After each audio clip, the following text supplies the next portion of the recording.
That brings us to broad topics, starting with the NWA World Heavyweight Championship match between Jeff Jarrett and Kevin Nash, a match that definitely, absolutely, positively happened. I think it was actually ended up being like one of the best world title matches in TNA history, right?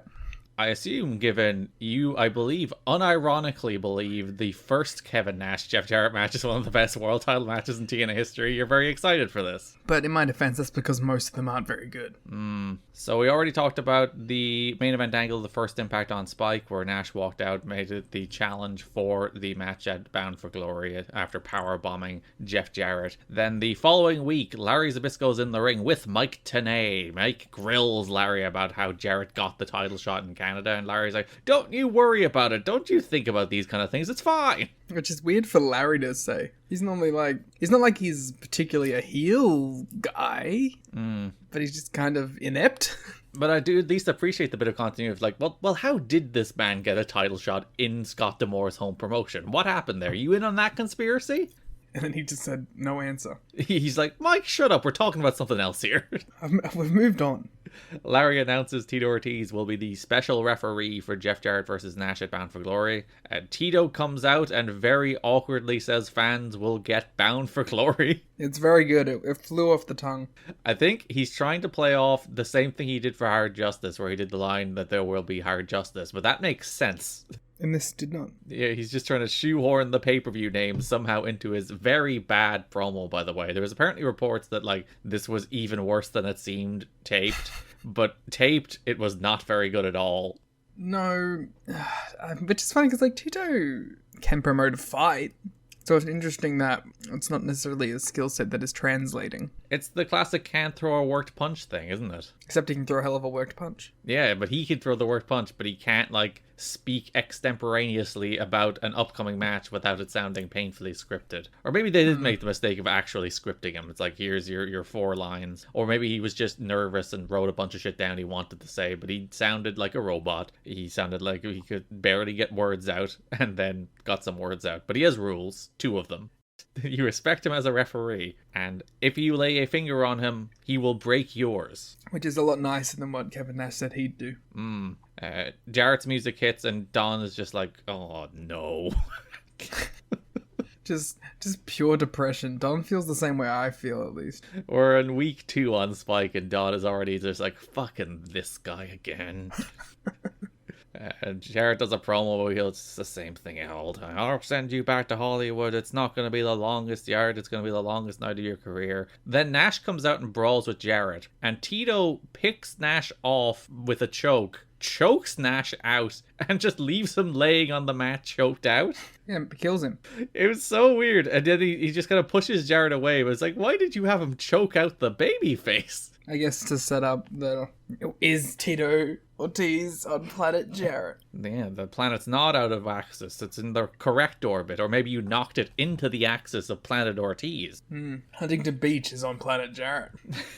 So the main event of this episode, the tag team dream match, Team 3D versus America's Most Wanted. Mike Tenay talks about how he received hundreds of emails about this match. I wish he followed up with, I didn't read a single one of them. I just read the description. They all said AMW good, fire Team 3D. Which is weird because Team 3D, and like, people are into them. Yeah, it's that impact zone. They're very easily led. And they're all from at jamestorm@gmail.com. I just love the idea of being like, look at all these emails in my inbox about people being, how do so many people have Mike Tenay's email? Yeah, is Mike Tenay giving away his email on the air? Come on. Was it just like mtenay@tnawrestling.com? People are just guessing. Mike@tnawrestling.com? So, the idea that there's like 100 people sending in emails about this match specifically implies that there's like at least 5,000 people who have guessed Mike Tenay's email address. Oh, he did do a column for the website. Maybe it was in that, because he did an Ask the Professor column. So maybe he did put an email in that. Dear Mike, here my question for you is, AMW versus Team 3D. I'm very excited. Thanks. Like, they talk for the whole match about how this is the match between the 2 best teams in the world. And again, the Naturals are there. They're the NWA World Title. Who cares? I think that's everyone's attitude at the moment. It's like, well, the Naturals are champions for now. It's fun to watch Devon and Bubba work the six-sided ring for the first time here, and there's a couple instances where Devon in particular, I think, is like, where do I whip a guy? Yeah, there's a lot of that go for an Irish whip, push him back on the ropes and then go for the Irish whip in this. And I was like, there's like 4 ways you can whip a guy. Just don't whip him to the 2 ropes that you can't in a tag team match. Yeah, well, you gotta learn. It's fun seeing guys learn the ring. Yeah, and I see it comes pretty quick. But yeah, it is one of those things where it's like you can actively see Devon being like, ooh, corners. And I guess after like years and years of having muscle memory of just like whip somebody in a direction, then you're like, oh, and no, not even thinking about it anymore. Yeah, it's like angles. 3D, go for the 3D, but we get the debut of Gail Kim. Oh, yeah. Damn, I forgot. I was like, because I watched all these shows at the same time, I was like, Gail's been here forever. But no, yeah, Gail Kim's here. Yeah, Gail comes out, low blows Brother Ray. Jarrett then hits Devon with the belt.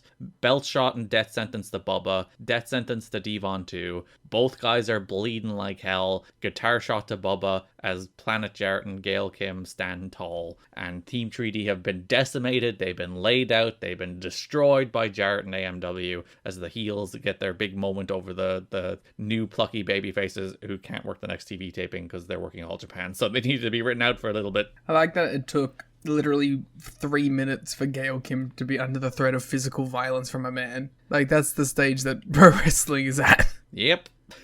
I guess you could say that AMW and Planet Jarrett murdered Team 3D. Killed them, caused them to be taken to a morgue, which is All Japan, I guess.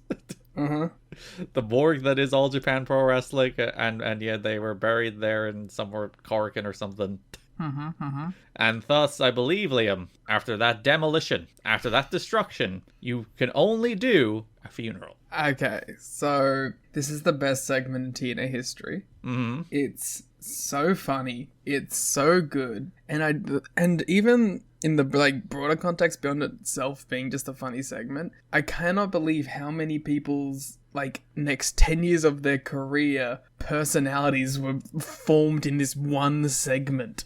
Yeah, this is particularly, we're talking about the Team 3D funeral in case you didn't get the subtle setup for that. So on the next episode of Impact, they go to a funeral home and they hold a funeral for Team 3D, which is one of the more famous segments of this era. And as you said, it's especially James Storm, but you get a lot of EY in this as well. But this is like the coming out moment for James Storm in particular, where he has gone from a guy who's like, he's never been a bad promo. It's not the case that like James Storm has been dog shit until now, but he's just been a real generic white meat babyface promo. It's like, oh, I'm gonna get revenge, I'm gonna kick your ass because I'm a cowboy. Sorry about your damn luck. Like, that's been all of his promos. He's a better promo than Harris, he always has been, but he's never had like an interesting personality. And now he's developing goofball, heel, cocky, piece of shit drunk. Which is the best personality. In a fictional environment, yes. I feel like if you're a wrestler who either does not have a notable character or has been an actively bad promo, I feel like if you just make somebody a goofball heel for like a year or two, they'll just find their groove and find their charisma that way. Well, because you're taking them so far out of their comfort zone that they're forced to develop personality, and then when they don't have to be so like up to 11, they can sort of just settle at a 7 or an 8 and then be a regular sort of pro wrestler. Because that's kind of what happened with AJ too. We were talking earlier about the like, oh, he's made a goof for a while, but like AJ, terrible promo in this era. Anytime he has to talk, it's dog shit. And then he does like all the Christian's Coalition stuff, and he learns from Christian, and he develops a little bit of personality, and he gets a little silly, and he kind of finally comes out of his shell. And like, it's not like, oh, then he emerges as the best promo of all time, but he does emerge as a man who can cut a promo. Oh, because once you make an ass of yourself, you don't really care about how you're perceived anymore. So if you're doing comedy shtick where you're meant to be the butt of the joke, you feel a lot more confident when you have to cut your rah-rah babyface promo a couple years later. So the premise of this segment, they just went to a funeral home basically and did a bunch of shtick. So they destroyed Team 3D, they left them in a bloody mess, so they're holding a funeral for them. James Mitchell is overseeing proceedings because obviously he is the Sinister Minister. Of course. Mitchell ran down Team 3D for jumping into TNA while the getting was good, as opposed to being one of the originals, all the boys in the room who are TNA through and through. Hilarious considering Gail Kim is right in front of him. Gail Kim, who debuted after Team 3D somehow. But when they were panning in as well, there was like the guest book in the front with like Kevin Dunn, Vince and Linda, Paul and Stephanie in the guest book for a little Easter egg for the fans. James Storm desperately needs the piss. They do a gag where they put Team 3D's shirt on the coffin out of respect, but then they put a discounted twice little banner next to it. James Storm says the tremendous line, ashes to ashes, dust to dust. If it wasn't for America's Most Wanted, Team 3D might still be with us. Which is, very profound. They offer Abyss tissues. He crushes the tissue box and EY nearly jumps out of the pew. Which is like great, and it's the first time we see EY with like the scaredy cat gimmick. Yeah, he's paranoid, he's afraid, he thinks everybody's the whole whole funeral. He's like looking over his shoulders too. So EY has found his personality. AMW finally explained why they joined. They say it was for the money, and then everyone, including Bobby Roode in the pews, shouts "Money! Money!" I was like, it's the beer money thing. Then they did it for power, and then everyone in the pew shouts beer. And so they can show Team 3D they can't take their spot. Another tremendous line. Storm is listening to the casket, and he's like, I hear dead people. And Bubba says, Devon, get the... And Jarrett cuts him off. It's like, their careers are already dead. They don't need another lawsuit. It's a great joke, and Storm sells it so well. Yeah, and they'll reconvene after Bound for Glory for Nash's funeral because they plan to kill him too. And as they're walking away, Storm, who previously needed the piss, starts to piss in the coffin before Harris drags him away. At the behest of Jeff Jarrett. It is just the perfect, goofy, silly, we rolled a camera and saw what happened in a funeral home with a bunch of goofballs, TNA comedy kind of segment. It's the kind of thing where it's like, it's clear they didn't really write anything, they just had some ideas, they went in there, they shot it, and it turned out magic. Yeah, this is the kind of thing that film students would shoot, but it's funny. So, hey, good work. Yeah, we talk about TNA comedy, and there's something to it being like deliberately ramshackle. It needs to feel like found footage. Yeah, it's like the Kevin Nash stuff. It's like if there was a pre-produced promo, it would suck, but it's Kevin Nash in a hotel room and a whiteboard. It's like that's like the low budgetness of it, the kind of we just stuck a camera on these guys-ness of it is what makes it good. It's like it feels improvisational. It doesn't. Well, especially because like those ones are meant to like parody shoot interviews too. Because so it's meant to look like literally a one camera setup in a shitty hotel room.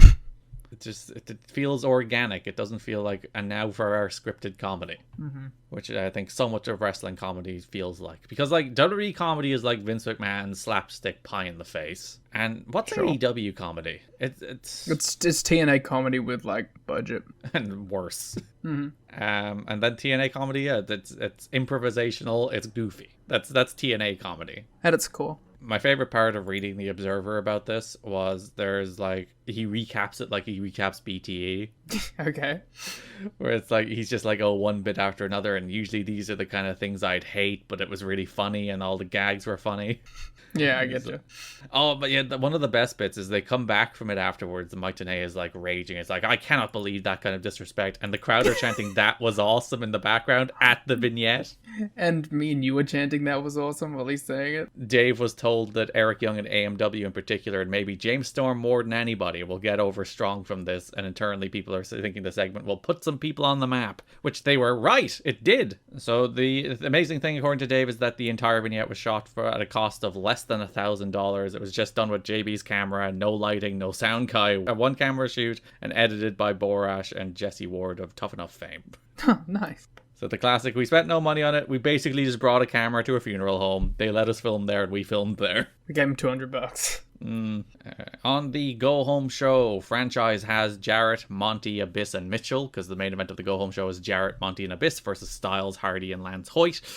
Franchise looks to start with Jarrett, but Monty grabs the mic. Monty doesn't want to hunt with Jarrett, but against him. I was like, should have used hunt him rather than be hunted. There's something I think that's what he meant. I think he just fucked it up. When he said, I want to hunt against you, I was like, it's not a good turn of phrase there, Monty. Monty wants his title shot. He's never got his title shot, and Jarrett suggests Monty plays his cards right, but Monty just plans to go all in sooner or later.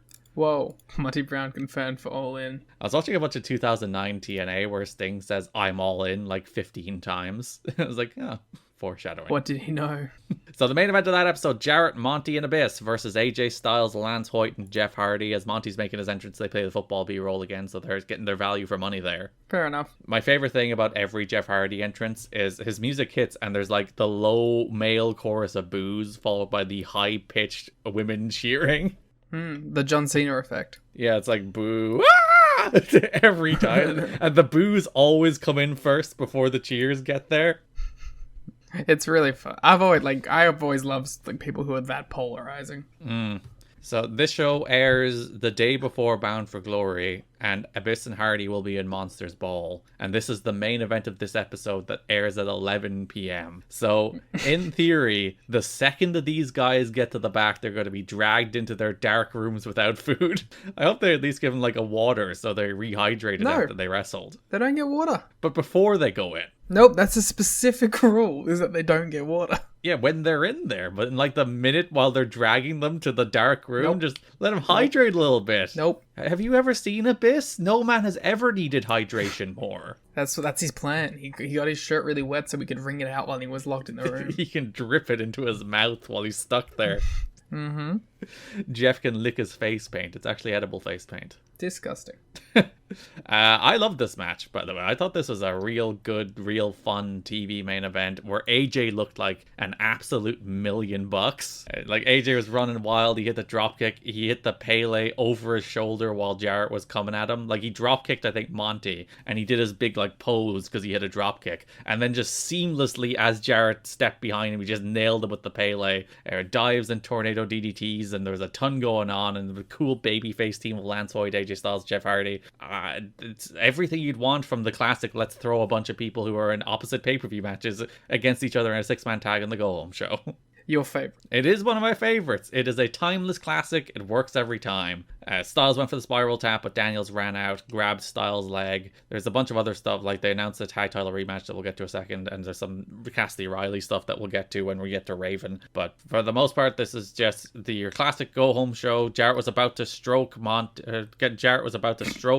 Styles, but Monty pounced. You can't put stroked and pounced together. God damn the finisher names in this company. It's too horny. Jarrett was going to stroke the phenomenal AJ Styles, but Monty stole the stroke and pounced the phenomenal AJ Styles instead and pinned him. It's a lot. Everybody brawls, we go off the air, Nash strolls out, stares down Jarrett. I liked the finish. I liked Monty just not giving a fuck. And like pouncing him out of the stroke, which was fun. God damn it. So, you might be thinking, hey, wait a minute. I'm looking at that Bound for Glory card, and I don't see a Kevin Nash match. I say you should have done your research before this. Well, how did you not know this? So, they did an angle on the pre-show where they explained that Kevin Nash is out of the main event. Raven demanded to be put into it. Then Rhino comes out. It's like, you're a little bitch these days. Has some girl caused you to go soft? That's fucking rude. And Raven is like, what the hell, man? We're friends. But Kevin Nash is taken out. Kevin Nash was taken to a local hospital in Orlando, Florida on Saturday, one day before Bound for Glory, as a precautionary measure. According to one source of management who was in Orlando for Bound for Glory Fan Fest at the time Nash was taken to the hospital, Nash was experiencing cardiac problems, mild cardiac problems, it must be stated. Nash called 911 from his hotel room and accompanied to the hospital by Terry Taylor. Nash was not medically cleared to wrestle at Bound for Glory. Nash underwent a battery of tests, all of which came back negative regarding it being a heart attack, and then a contingency plan was put in place for Rhino to win the NWA title to continue tradition of having a babyface title win when another previously scheduled babyface challenger is unable to wrestle. Is that the reason? Well, it's the idea. It's like we had to not deliver the main event, so as a make good, we'll give you a title change, so no one will give out. I hope that was like a rule. Like they had to do it. If you replace the babyface challenger with a new one, you have to have them win every time. Yeah, every single time. I think every time that does happen. Like in 2018, well, when Alberto El Patron missed Redemption, they strapped up Pentagon. Maybe it does happen every time. My God, if only there was someone who knew way too much about TNA who could work this out. It's one of those things that makes a certain amount of intuitive sense, as I said, where it's like, you're not delivering the match you promised. So, like, in order to make up for the match, the fact that you're not delivering the match you promised, people get a title change, so they'll leave happy no matter what. But, yeah, Nash wasn't winning, which, again, not to cast aspersions about big, sexy Kevin Nash. I'd never. No, he's a lovely man who will do a bunch of great TNA comedy come, like, May next year. But were he going over in this match, would he have missed this pay-per-view? I don't know. There's no way of knowing. It's impossible to say. It is impossible to say. Anyway. So there's a show-running story where, like, again, the most difficult thing anybody in the world in this company has to do is just make a match. Like, Franchise is harassing Larry Zbyszko about what's going to happen, and Larry is like, he cannot understand. And it is set up as like, where Franchise is like, oh, it could be Raven, it could be Rhino, it could be Sabu, it could be Hardy, it could be AJ, it could be all these guys, Abyss, Monty Brown, and Larry's like, I know it could be many guys. The Franchise. Stop telling me all the names I've been looking at all day. Harkening back to the fact that Vince Russo could not pick between Chris Harris and AJ Styles to save his life. Yeah, it's the theme. Everyone in charge in TNA hates actually booking the matches. Yeah, because they know everyone's going to moan at them. Like, Rhino's going to be in Larry's office the second he doesn't get his title shot. Mm-hmm. Jeff will be happy and then complain about everything immediately afterwards. Jarrett or Hardy? Jarrett. Both? Yes. Yeah. Hardy will just drop randomly from the rafters to confront Larry Zbyszko. Abyss will do his pose in Larry's face and get him wet. The TNA roster is just like Larry Zbyszko's rogue gallery. Yeah, the lights will go out in Larry's office and Sabu will be there. Mm-hmm. That's how he gets around. Monty pounces through a wall like the Shockmaster. We don't have to do this for everyone. We can move on. So eventually, Franchise goes back to Larry, and Larry's like, all right, we'll have a 10-man number one contenders match. Jarrett, who previously earlier in the show was like, gimme anybody, is furious at the idea of having to wrestle the winner of a gauntlet match, who also wrestled earlier that night. So he's wrestling a guy who's already wrestled twice, and he's angry about it. Which is like, I don't know. Yeah, I guess the idea is that he's meant to be like this bitch heel champion, but you know, it could just be that he doesn't deliver it well. Mm. And that was someone with more self-awareness could deliver it stronger. This was, I think like maybe the idea is like he's mad that he doesn't know who the opponent is going to be. No, but it doesn't make any sense with him earlier being like, I'll take on anyone. And it's like the heel bravado, but then you give him what he wants and he gives out kind of thing. But again, he should be happy that he's wrestling a guy who will have wrestled twice. He should also have someone who calls him out on his bullshit. You need the straight man to be like, but earlier today you said you'd take on anyone, and then he just blows him off or whatever. But you need to have that acknowledgement, the connective tissue. This is why you need Mike Tenay there. He would say such a thing. He would rile up Jeff Jarrett. Franchise bitched out. Or Scott Hudson. I miss Scott. I like Franchise. Oh, Goldie. Ooh, Franchise. So, 10-man number one contenders gauntlet match. A bunch of people who had already wrestled and Kip James for some reason were all in this match. Joe and Killings start. Killings mocked Joe's dance, so Joe beat the hell out of him. Sabu next. Chuck's chairs. Hoyt next. And the crowd were really into Joe here, just interacting with all the heavyweight people. I think that was like Abyss comes out and he has a stare down with Joe and the crowd kind of go apeshit over it. Yeah, because, well, that's a cool match, right? Like, that's something that we haven't seen, something we won't really see. But, you know, the idea of Abyss and Joe is kind of... I'm nodding. I'm just nodding to approve my general feelings about the idea of Abyss versus Joe. Yeah, and they just start throwing, like, big slaps and chops at each other like two beasts. And it's like, oh, that would be a cool match at this stage. Well, don't get your hopes up. And they have, like, not exiled, but, like, quarantined Joe over in the X Division the whole time since his debut. Like, this is the first time he interacts with nearly all of these heavyweight guys. So there's, like, a fun novelty to see him in there with even, like, a Lance Hoyt. God, this match got so boring. Yeah, so Hardy comes out, Monty pounces Sabu, but Monty kind of drags Hardy over the ropes doing like a power slam, but Monty kind of throws himself, like Monty comes out. It looks like shit. Like Monty comes out, his music hits, everyone's very excited, it's Monty Brown. He hits his pants on Sabu, and then power slams Hardy over the ropes, himself going with him, and Monty is like eliminated within 30 seconds of coming out. I'm like, what the fuck? And the crowd's pissed. They're pissed because like Monty is probably the guy they thought that was winning this match. Speaking of, Rhino's out next. Rhino eliminates Hoyt. Sabu gets eliminated during Kip James' entrance. My favorite part of this match is AJ Styles comes out and he is just off the back of wrestling in a 30-minute Iron Man match against Daniels, and he walks out like he is dead. Mm-hmm. He walks out like he has been obliterated in the hardest match of his life. He is like an extra literally in The Walking Dead doing the zombie walk. And he is just devastated, but he's like, oh, that's a world title shot. I gotta go out there, I guess. Yeah, like the physical selling of it is really well done. Yeah, like he's limping, he's walking slowly, like He looks like he has been murdered. yeah, so good. So good. And then, as you said, the match was moving on along at a nice little clip until this, like everyone was doing moves. Joe was out there. It was kind of fun. Sabu was chucking chairs at people. Everyone was having a good time. Then once AJ, who was the 10th man, came out, the match just kind of stopped. Me and you had a breakdown because we're like, why is no one doing anything? Because usually when all the guys come out, that's when you start ramping things up and going toward your finish. And here, all the guys came out and a bunch of them were left and they just stood around for like 2 whole minutes. Yeah. It makes no sense. So Kip saved Killings from elimination, more or less. The idea was like he pushed Killings away so Killings wouldn't be eliminated, but he fell off the apron in the process. Didn't look great, but that was the idea. Truth was then immediately eliminated, which is like, oh great, okay. Good for him. Styles and Joe start fighting, but Abyss chucked them both over, but then turned into a gore from Rhino, thrown out. Rhino is your number 1 contender. I mean, good. Mm-hmm. I'm glad. Mm-hmm. I just... not exactly the coolest way for him to get into this position. Ideally, it would be at the end of an actual story. Yeah. That's too much to ask in this company, to be fair. That's true. Main event, Rhino versus Jeff Jarrett for the NWA World Championship with Tito Ortiz at special referee. So funny that Ortiz is still in this. Yeah. The whole, like, Nash thing's gone. And Tito's just hanging around being like, I guess I'm enforcing this now. Okay. He's like, I have no problem with Rhino. I hated Nash, that's why I choked him out. Jarrett has security bring out a casket, which greatly tickled you. Yeah, because I was like, what the fuck?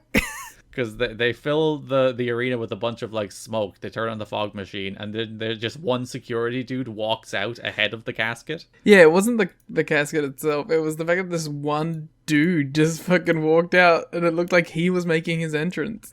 Because Jarrett like did the dramatic turn back toward and like bring him out, and the one guy walked out. He was like, who's that? I was like, oh my god, it's some guy. But then they brought out a casket because they promised to bury Nash. This is not a casket match. Tito Ortiz was ejecting Gale, which allowed Jarrett to hit Rhino right in the fucking goddamn face with a guitar. Yeah, it was sick. Because it was mid-Rhino gore with Rhino's head down, and Jarrett just swung for the fences right at that man's head. It was one of those little perfect combination moments. Rhino kicked out. Rhino then hit the gore, won the title. He's the new NWA World Champion. He briefly celebrated before Planet Jarrett attacked Rhino. He briefly looked cool. He was like, look at me, I'm world Oh no, everyone's there jumping him. They hit him with a guitar, they put him in a casket, they posed on the casket, they're all very happy. They beat the brakes off this boy. Yeah, it's his big moment, his big NWA World Title win, and they beat the shit out of him and put him in a casket. It's embarrassing. Yeah, Team 3D return, they clear house. Also, like, Team 3D return far too late here. He's already, like, in a casket, they're doing their pose. Then Team 3D come out, it's like, what were you guys waiting for? They were like, he still has a chance of doing this by himself. We don't want to take this moment from him. And then they're like, he's fucked. They're like, how cool would it be if he gored, like, all 7 of these guys? They were just really rooting for Rhino backstage, and they're like, oh no, we gotta go out. He's not doing it. So Eric Young is posing on the coffin as Trill K and Team 3D run everybody off. They free Rhino, they 3D EY, they put him in the casket as the show goes off the air. Rhino doesn't even get to murder him. No. He hands him off to fucking Team 3D. The new world champion is like, yeah, here you go, you guys do it. He does get to stand on the casket and pose. Yeah, but he could have, like, Rhino driven him into it. Through it? Like, on top of it or something, yeah. Yeah, break through the doors of the casket with a Rhino driver. That'd be sick. Or gore him down the entrance tunnel while he's in the casket. I mean, listen, say what you want. You can't deny that wouldn't be sick. It would be sicker than having Team 3D make the save. Yeah, man. The original plan was for Jarrett to beat Nash when Raven would interfere, turn heel, cost Nash the match, plus special ref Tito Ortiz would also go heel. Wow. This company sucks. Where he's most natural, as it was widely agreed Dusty Rhodes made a mistake bringing him in as a babyface. That would then lead to babyface Nash versus heel Raven. This is the stupidest shit I've ever heard. Like, this is so bad. TNA's better when that shit doesn't work because their first ideas are always fucking terrible. So with that being thrown out, as I said, they decided to go for the world title change as the make good for the not delivering the main event. Not delivering that finish. The make good was babyface Rhino wins the belt clean. A decent finish. Babyface hits Gore, pins Jeff Jarrett. Fucking dumb. So that's the world title match for the month, as Rhino is your new NWA World Champion. Are you at least happy to see Rhino for a champion, as long as he will be champion? Yeah, but I don't remember anything about it. That's because it lasts 2 weeks. But listen, nope, can't say anything. It's bad. At least it happened. That honestly, that is that is the actual silver lining. At least it happened. It's nice that we'll have a very brief reprieve from Jeff Jarrett being NWA World Champion. Monty never got it. Yeah. Why not do Monty here? I don't know. It's fuck you, that's why. Yeah.